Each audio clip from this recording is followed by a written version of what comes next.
India आप तक समाचार, कड़वा लेकिन सच। जळगावची नवी ओळख वस्त्रनगरी, घटस्थापनेपासून नवीन वास्तू सुरेश कलेक्शन्स अँड क्रिएशन, 80 फुटी कांदळदा रिंग रोड, राधाकृष्ण नगर चौक, छत्रपति शिवाजी नगर, जळगाव। सौंदर्य विश्वाची 73 वर्षांची परंपरा, Suresh collections and creation, Jalgaon. नमस्कार, मैं हूं आनंद शर्मा और आप देख रहे हैं इंडिया आप तक समाचार। अगर आपने अभी तक हमारे चैनल को सब्सक्राइब नहीं किया तो हमारे चैनल को सब्सक्राइब कर लीजिए, बेल आइकन के बटन को दबाइए ताकि नोटिफिकेशंस आपको मिलती रहे। जलगांव शहर में ट्रैफिक विभाग, आरटीओ विभाग, इनसे रिलेटेड काफ़ी सारी बातें हुआ करती है। सड़क पर डंपर जो हैं वो ओवर स्पीड में भागा करते हैं, ओवरलोडिंग बड़ी बड़ी दिखती है, कार्यवाहियाँ जो हैं वो शून्य दिखा करती है। आम नागरिक को तो छोड़िए, हम लोग जब घूमते हैं कहीं देखते हैं तो हम लोगों ने कभी कार्यवाही होते हुए देखा नहीं है। ये जो दृश्य आप देख रहे हैं, ये कार्यवाही हो रही थी आरटीओ विभाग के ठीक अपोजिट साइड में। आरटीओ विभाग के अधिकारी जो हैं वो एक गाड़ी खड़ी थी सामने सड़क पर, उसका चालान बना रहे थे। जब उस गाड़ी के मालिक ने थोड़ी बहसबाजी उनसे शुरू की तो आरटीओ विभाग की अधिकारी जो महिला अधिकारी हैं, उन्होंने क्या कहा उसको वो जरा तुम्ही स्वतः करू शकता का? काही गरज नाही कोणाची, बरं का, कामं करायची कोणाची तुम्ही स्वतः करू शकता। तुम्हाला सगळं नॉलेज आहे, तुम्ही शिक्षित वाटतंय मला। शिक्षित हो मी, जा तुम्ही ऑफिसमध्ये काय काम आहे, जा तुम्ही करा काम, स्वतः काम करा। ये आरटीओ विभाग की अधिकारी थी जो ये बता रही थी कि भाई किसी को एजेंट्स की ज़रूरत नहीं है, आप चाहें पढ़े लिखे हैं तो आप कर सकते हैं। तो मैं सभी को ये कहूँगा कि आप लोग पढ़े लिखे हैं, और वो जो मैडम बता रही थी वो भले ही उनको समझा रही थी या बता रही थी, लेकिन वो जो कह रही थी वैसा करना चाहिए। आप लोग सीधा जाके देखिए, और अगर आपका काम नहीं होता है ना तो आप लोग मेरे ही कमेंट बॉक्स पे दीजिए लिख के कि क्यों नहीं हो रहा है और आपको कितना घुमाया जा रहा है। जहाँ तक अभी मेरी नॉलेज है, आरटीओ विभाग के अंदर आप जब आरटीओ ऑफिस जाएंगे, आपका कोई काम बिना एजेंट्स के होगा ही नहीं। आप इतने चक्कर मारेंगे कि आपकी नई चप्पल पुरानी हो जाएगी। ये मैं भी नहीं कहता हूँ, ये लोग भी कहते हैं, और ऐसा है। अनुभव जिसको नहीं होगा वो कर लीजिए, और अगर अच्छा अनुभव आता है तो ज़रूर आप कमेंट बॉक्स में दीजिए। मैं भी अप्रिसिएट करूँगा दफ्तर को, सरकारी विभाग को।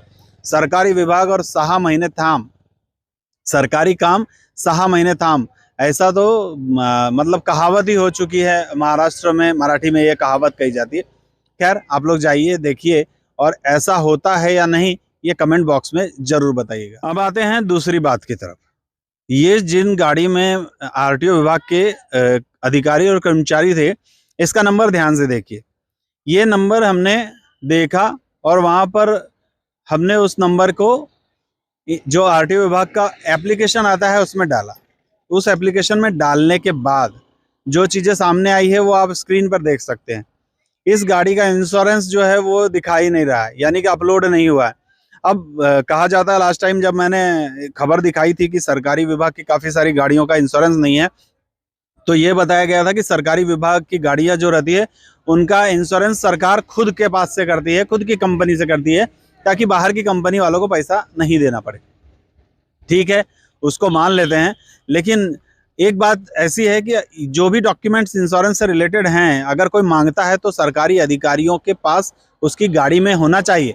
जैसे आम लोगों के पास सारे डॉक्यूमेंट्स गाड़ी में होने चाहिए, वैसा इनके पास भी होना चाहिए। ये जो महिला अधिकारी थी, उन्होंने लाइसेंस के लिए वो जो व्यक्ति थे उनसे बहस किया। उनका लाइसेंस ओरिजिनल नहीं था तो उनको दंडित किया गया। ये भी सही है, ओरिजिनल लाइसेंस आपके पास होना चाहिए, या फिर जो डिजी लॉकर है वहाँ होना चाहिए, इसको मान्यता है। लेकिन ये बात भी ध्यान रखिए कि अगर आपके पास ओरिजिनल लाइसेंस नहीं है और आपके चालान कर दिया जाता है तो आपको थोड़ा टाइम दिया जाता है। आप जाकर ओरिजिनल लाइसेंस लाकर दिखा सकते हैं, जिससे वो जो कुछ भी चालान रहता है वो कैंसिल हो सकता है। अभी ये जो गाड़ी जो मैं दिखा रहा था, इस गाड़ी के जो डॉक्यूमेंट्स देखे गए, ये गाड़ी थाने की थी और 2010 में इसको एनओसी दे दी गई है, लेकिन अभी तक ये गाड़ी जलगांव ट्रांसफ़र नहीं हुई। अब ये गाड़ी न तो थाने में है न जलगांव में, तो अगर एनओसी इसकी दे दी गई है तो सरकारी विभाग के आरटीओ अधिकारियों से ये पूछना चाहिए कि ये गाड़ी अभी तक यहाँ जलगांव ट्रांसफ़र क्यों नहीं है, जब आपको एनओसी मिल चुकी है तो। और जब आप ऐसी गलतियाँ करेंगे तो फिर आप सड़क पर चलने वाली गाड़ियों को दंडित कैसे कर सकते हैं? अगर सरकार ही अपना काम सही तरीके से नहीं करेगी तो आम जनता से दंड लेने का कोई अधिकार नहीं है। तो सबसे पहले तो यही करना चाहिए। ये तो एक ही एपिसोड है। मैं आगे आने वाले दिनों में अब ऐसे एपिसोड्स बनाऊंगा जिसके अंदर आपको दिखाऊंगा कि कितनी सरकारी गाड़ियां किस नाम पर है, उनका लाइसेंस है कि नहीं है, वो उनका पीयूसी है कि नहीं, उनके डॉक्यूमेंट्स है कि नहीं। और जल्द ही हम इस पे भी एक वीडियो शूट करेंगे, एक एपिसोड्स बनाएंगे, बस इंतजार कीजिए। जय। गहने जो सजाए हसीन लम्हों को, हजारों डिजाइन्स जो बने मुस्कुराहट की वजह, विरासत जो जगाए हर मन में विश्वास। रतनलाल सी बाफना ज्वेलर्स, जहां विश्वास ही परंपरा है।